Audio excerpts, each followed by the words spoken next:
La colaboración.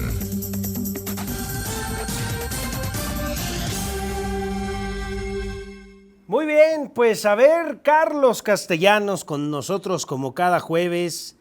¿De verdad solamente es una mancha lo que representó este tremendo escándalo de corrupción en seguridad alimentaria mexicana, Segalmex, Carlos? Pues me parece que así por lo menos, mi estimado Jonathan, amigos de la audiencia, qué gusto saludarles.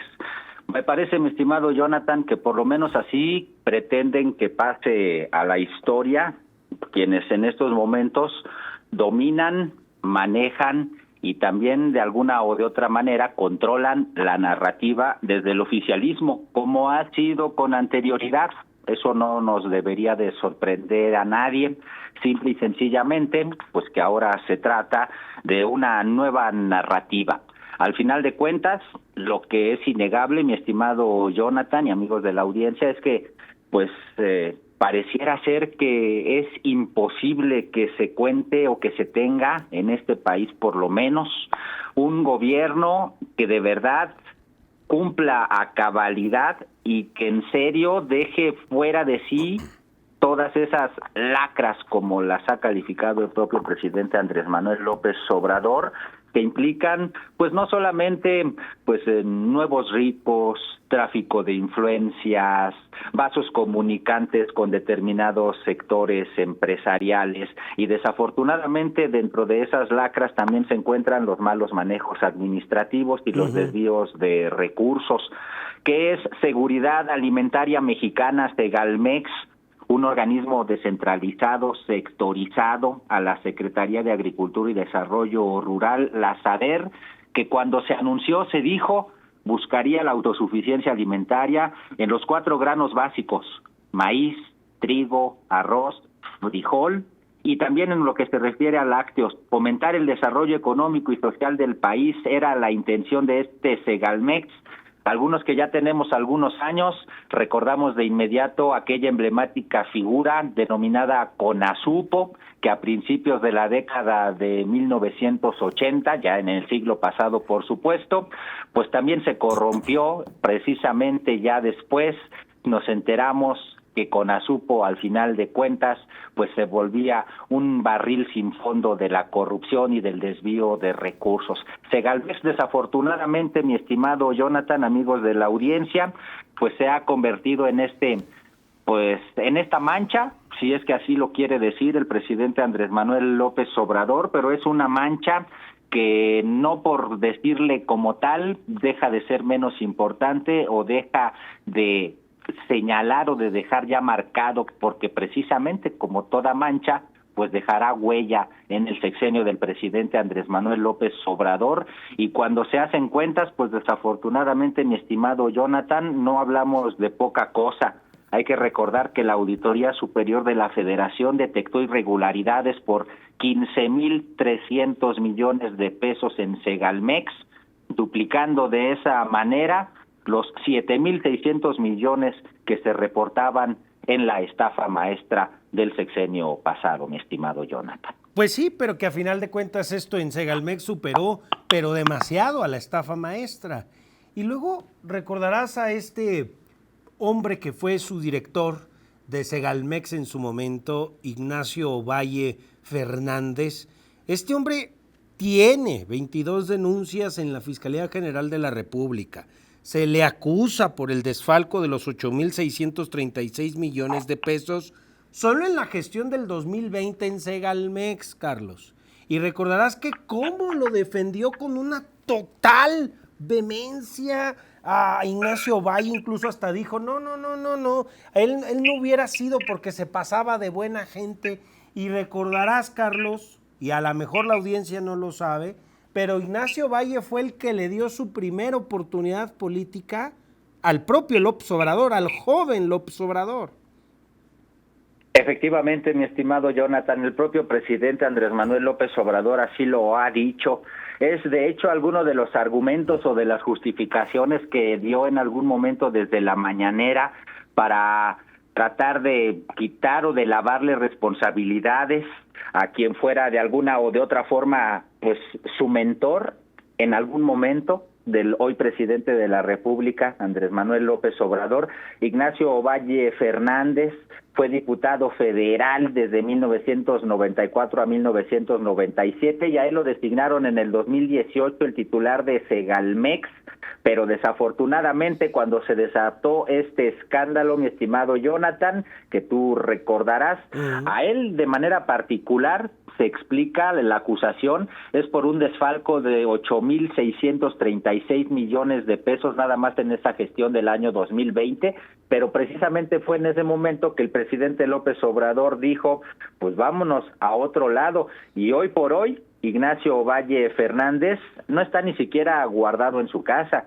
Sigue cobrando, por lo menos, sigue siendo funcionario de la administración de la Cuarta Transformación, sí. Es coordinador del Instituto Nacional para el Federalismo y el Desarrollo Municipal. Así las cosas. Desafortunadamente, y como lo hemos dicho en este espacio en otras ocasiones, mi estimado Jonathan, este asunto de la política pues es para aquellos que se las crean, porque con toda honestidad nosotros siempre lo hemos pensado de esa manera, porque así es como lo hemos visto a lo largo de más de 20 años de ejercicio periodístico. El evangelio de los políticos es tapaos los unos a los otros. Y ahí bien tapadito Ignacio Valle, en un cargo bien escondidito ahí en la estructura del gobierno federal. Mira lo que son las cosas, o sea, cómo les encanta repetir capítulos de Ignacio Valle de extracción priista. Curiosamente, estuvo al frente de la CONASUPO, ahora que lo mencionas, me recuerda, estuvo al frente de la CONASUPO en el 88, del 88 al 90, ¿con quién crees? Pues con el hombre de todas sus confianzas del López Obrador, Carlos Salinas de Gortari, pues no, que no quería nada de ello ni de cerquitas, pues no, que los malditos neoliberales, pues no, que ese maldito legado, y ahí lo tiene acomodado. Y lo hemos visto de alguna o de otra manera, mi estimado Jonathan, cómo los partidos políticos, pues no es que desaparezcan, simple y sencillamente van transmutando. Hoy por hoy se habla ya, muchos hablan o auguran la desaparición del Partido Revolucionario Institucional, ajá, pero en cuántas ocasiones no hemos hablado tú y yo aquí en este espacio de cómo comenzó la desbandada priista y precisamente hacia dónde empezaron a correr, pues muchos de ellos a Morena y otros a su partido satélite, a uno de ellos por lo menos, el Partido Verde Ecologista de México. Así que eso de que desaparecería o de está próximo a desaparecer el PRI, pues no hay que darlo tanto por hecho ni por sentado, porque sigue recibiendo prerrogativas que a final de cuentas es lo único que mueve a los políticos, mi estimado Jonathan.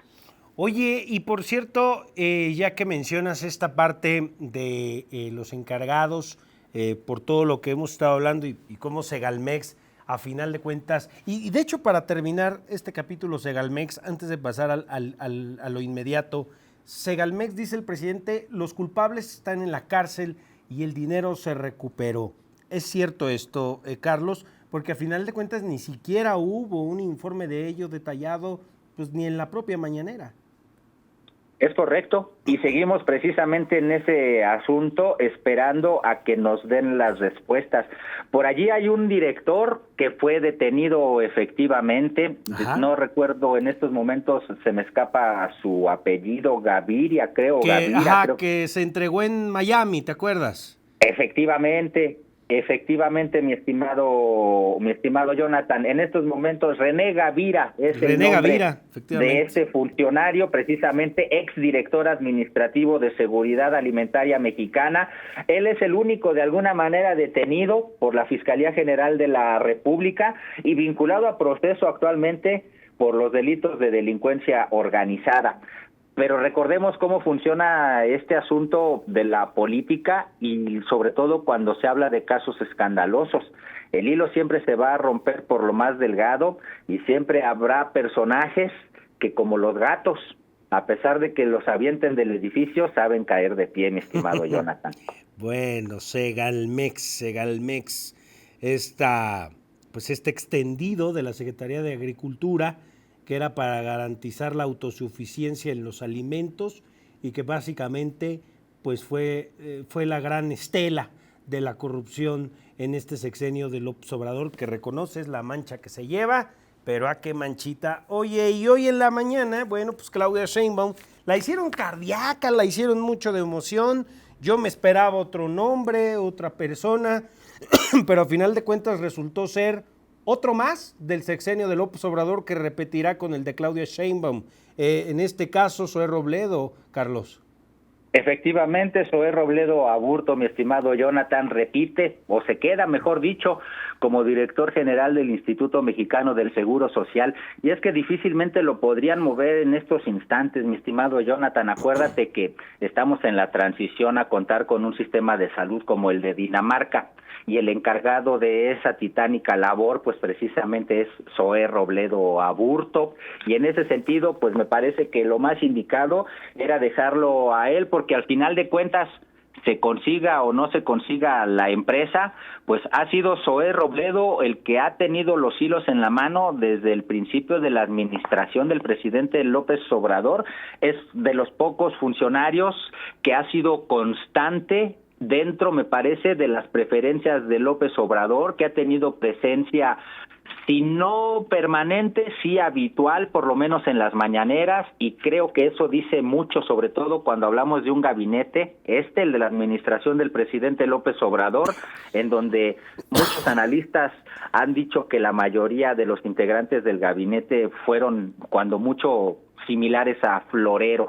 En este caso, Zoé Robledo Aburto, me parece, sale de esa clasificación, si es que existiera tal, pero de manera particular, interesante que se quede con Claudia Sheinbaum. A mí más bien lo que me parece es que pues aventaron muy pronto toda la carne al asador, y ahora pues digamos que los nombramientos interesantes han quedado relegados hasta prácticamente el final de esta administración, porque no dependen propiamente de los civiles, sino que dependen justamente de quienes están ahora mismo al frente de las titularidades de las Secretarías de la Defensa Nacional y la de Marina, y eso es lo interesante. Por eso es que ahora, pues a final de cuentas, mi estimado Jonathan, lo que nos presenten después de lo que ya conocimos del gabinete y el gabinete ampliado de la presidenta electa Claudia Sheinbaum, creo que ya nos va a parecer poco a poco, cosa, a menos que pues nos digan que repite Manuel Bartlett próximamente, ¿no? No, y que lo digas, imagínate, otro de esos,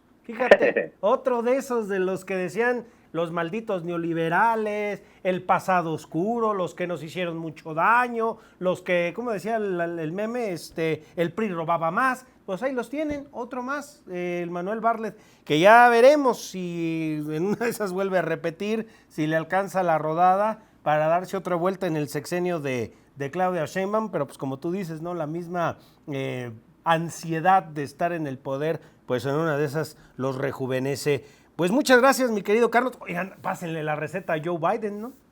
Es correcto. Ya ves que quiere rejuvenecer. Una de esas recetas le hubiera venido, ya ahorita ya creo que es demasiado tarde. Debería de venir a la polaca mexicana y en una de esas rejuvenece Joe Biden. Bueno, gracias, Carlos, cuídate mucho. Como siempre, con mucho gusto, mi estimado Jonathan, amigos, un fuerte abrazo y hasta la próxima. Carlos Castellanos, abrazos hasta la capital del país con nosotros en esta tarde.